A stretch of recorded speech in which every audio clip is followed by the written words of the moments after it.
ಬಹಳ ಇಂಪಾರ್ಟೆಂಟ್ ಮಹತ್ವದ ಇಶ್ಯೂ ಇವೆಲ್ಲ ನಿನ್ನೆ ನನ್ನ ಹತ್ರ ಬಂದಿದ್ದು. ನಿನ್ನೆನಾ? ಒಂದು ಶಾಲೆಗೆ ಆ ಕಾಲದಲ್ಲಿ ದಾನಿ 50 ಎಕರೆ ಶೈಕ್ಷಣಿಕ ಉದ್ದೇಶಕ್ಕೋಸ್ಕರ ಅವರು ಶೈಕ್ಷಣಿಕ ಉದ್ದೇಶ ಆಲ್ ರೆಕಾರ್ಡ್ಸ್ ಆಗಿದೆ. ಬಟ್ ಅನ್ಫಾರ್ಚುನೇಟ್ಲಿ ನಮ್ಮ ರಾಜ್ಯದ ಅನೇಕ ಶಾಲೆಗಳಲ್ಲಿ ದಾಖಲಾತಿ ಮಾಡ್ಬೋದು.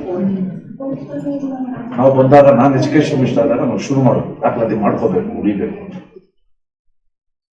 ಈಗ ಹೆಣ್ಣು ಹೊನ್ನು ಮಣ್ಣು ನಮಗೆ ಚೆನ್ನಾಗಿ ಗೊತ್ತಿದೆ. ಆ ಲ್ಯಾಂಡ್ ಬೇರೆ ರೀತಿಯಲ್ಲಿ ಅದನ್ನು ಬರ್ತಾರೆ. ಸೊ ನಮ್ಮ ಅಡ್ವೊಕೇಟ್ ಫ್ರೆಂಡ್ಸ್ ಎಲ್ಲರೂ ಕೂಡ ನಮ್ಮ ಮಂಜುನಾಥರು they have taken up this issue. ಆ ಲ್ಯಾಂಡ್ ಅನ್ನ ಶೈಕ್ಷಣಿಕ ಒಂದು ಉದ್ದೇಶಕ್ಕೆ ಉಳಿಸ್ಬೇಕು. ನಾನು ಇದು ಉದ್ದೇಶ ಇದೆ, ಅದಕ್ಕೋಸ್ಕರ ಉಳಿಸ್ಬೇಕು. ಒಂದು ನಿಮಿಷ ಎಕ್ಸ್ಪ್ಲೇನ್ ಮಾಡಿ. ನಾನು ಲೆಟರ್ ಕೊಟ್ಟು ಹೆಚ್ಚು ಕಡೆ ಒಂದು ತಿಂಗಳಾಯ್ತು, ನಿಮ್ಮ ಗಮನಕ್ಕೂ ಬಂದಿರುತ್ತೆ. ಏನಾಗ್ಬಿಟ್ಟಿದೆ ನಿಮ್ ಗಮನಕ್ಕೆ ಬರ್ತಾ ಇಲ್ವ? ಕೃಷ್ಣ ಬೈರೇಗೌಡರಿಗೆ ಮಾಡಿಕೊಟ್ಟಾಗ ಅವ್ರ ಹೆಸರಲ್ಲಿ ಇರ್ಲಿಲ್ಲ ಅಂತೆಲ್ಲ ಸಾಕಷ್ಟು ದಾಖಲೆ. ಇವ್ರು ಹೇಳ್ತಾರೆ ಬರೀ ದಾನಪತ್ರ ಮಾತ್ರ ಮಾಡುವಾಗ ಅವ್ರ ಹೆಸರಿಲ್ಲ.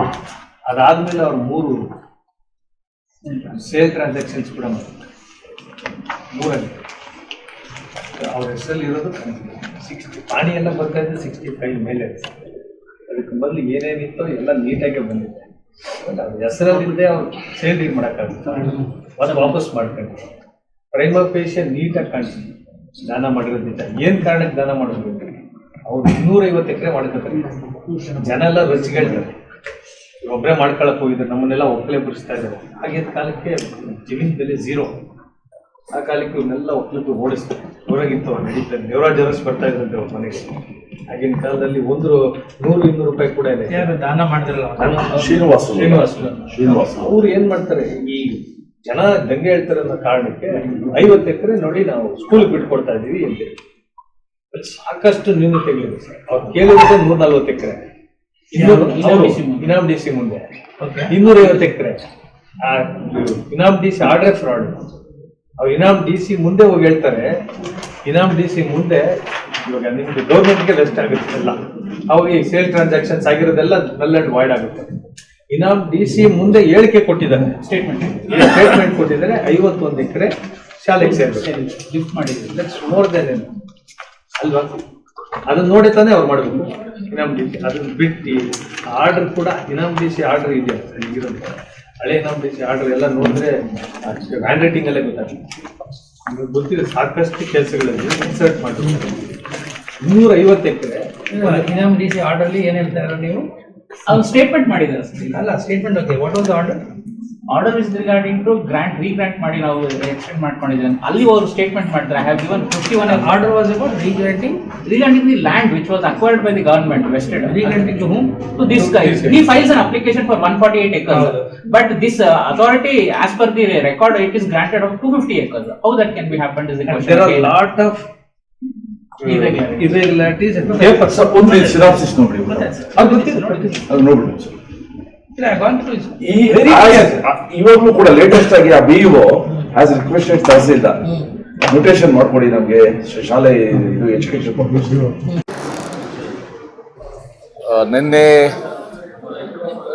ನನ್ನ ಕಚೇರಿಗೆ ಮಾಲೂರಿನ ಮಾಜಿ ಶಾಸಕರಾದ ಶ್ರೀ ಮಂಜುನಾಥ್ ಗೌಡ್ರು ಮತ್ತೆ ಮಾಲೂರಿನ ಅನೇಕ ವಕೀಲ ಮಿತ್ರರು ಬಹಳ ಒಂದು ದೊಡ್ಡ ನಿಯೋಗ ಬಂದು ನನ್ನನ್ನು ಭೇಟಿ ಮಾಡಿ ಒಂದು ಮಹತ್ವದ ವಿಚಾರದ ಬಗ್ಗೆ ನನಗೆ ಮಾಹಿತಿ ಕೊಟ್ಟರು.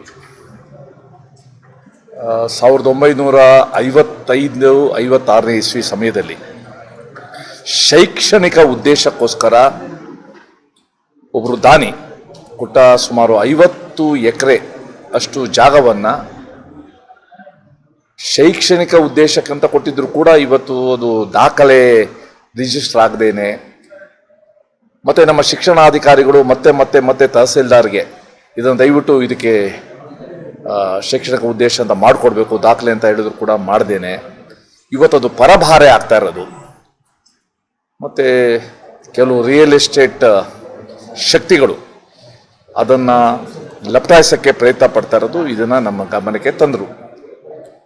ಸೊ ನಾನಾಗ 2 ತೀರ್ಮಾನ ತಗೊಂಡೆ.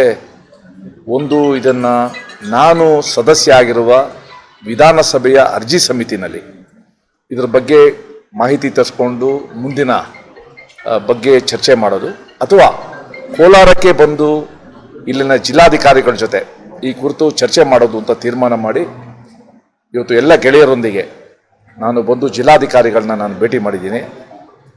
ಯಾಕಂತಂದರೆ ಆ ಮೂಲ ಯಾರು ದಾನಿಗಳಿದ್ರು ಶ್ರೀನಿವಾಸಲು, ಅವರು ಭಾಳ ಒಂದು ಒಳ್ಳೆ ಉದ್ದೇಶದಿಂದ ಆ ಕಾಲದಲ್ಲಿ ಶಿಕ್ಷಣಕ್ಕೆ ಈ ಕೋಲಾರ ಜಿಲ್ಲೆಯ ಯುವಕರಿಗೆ ಮಕ್ಕಳಿಗೆ ಒಳ್ಳೆ ಶಿಕ್ಷಣ ಸಿಗಬೇಕು ಅನ್ನೋಕ್ಕೋಸ್ಕರ ಕೊಟ್ಟಿದ್ರು.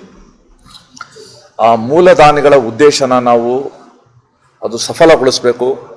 ಈ ಭೂಮಿ ಶೈಕ್ಷಣಿಕ ಉದ್ದೇಶಕ್ಕಲ್ಲದೆ ಬೇರೆ ಯಾವುದೇ ಕಾರ್ಯಕ್ಕೆ ದುರುಪಯೋಗ ಆಗಬಾರ್ದು ಅಂತ ಒಂದು ಮನದಟ್ಟು ಮಾಡ್ಕೊಳ್ಳೋಕ್ಕೆ ನಾನು ಪ್ರಯತ್ನ ಪಟ್ಟಿದ್ದೀನಿ. ಮತ್ತು ನಮ್ಮ ಮಾಜಿ ಲೋಕಸಭಾ ಸದಸ್ಯರು ಕೂಡ ಬಂದು ತಮ್ಮ ಧ್ವನಿನೂ ಕೂಡ ಸೇರಿಸಿ ಇದನ್ನು ಉಳಿಸ್ಬೇಕು ಅಂತ ಹೇಳಿದ್ದಾರೆ. ಈಗಾಗಲೇ ಜಿಲ್ಲಾಧಿಕಾರಿಗಳಿಗೆ ಇದರ ಬಗ್ಗೆ ಗಮನಕ್ಕೆ ಬಂದಿದೆ. ಅವರು ಪೂರ್ತಿ ಅದರ ವಿವರಗಳನ್ನ ತರಿಸ್ಕೊಂಡು ನಾನು ನ್ಯಾಯಪರವಾದ ಒಂದು ನಿರ್ಧಾರ ನಾನು ತಗೊಳ್ತೀನಿ ಅಂತ ನನಗೆ ಆಶ್ವಾಸನೆ ಕೊಟ್ಟಿದ್ದಾರೆ. ಈ ತನಿಖೆ ದೃಷ್ಟಿಯಿಂದ ಈಗಾಗಲೇ ನಮ್ಮ ಮಂಜುನಾಥ್ ಗೌಡರು ಅನೇಕ ವಿಚಾರಗಳನ್ನ ತಿಳಿಸಿದ್ದಾರೆ, ಯಾವ ಹಂತದಲ್ಲಿ ಏನಾಗಿದೆ ಅಂತ. ಅದನ್ನು ನಾನು ಸರ್ಕಾರದ ಮಟ್ಟದಲ್ಲಿ, ವಿಧಾನಸಭೆ ಮಟ್ಟದಲ್ಲಿ ನಾನು ತಗೊಳ್ತೀನಿ.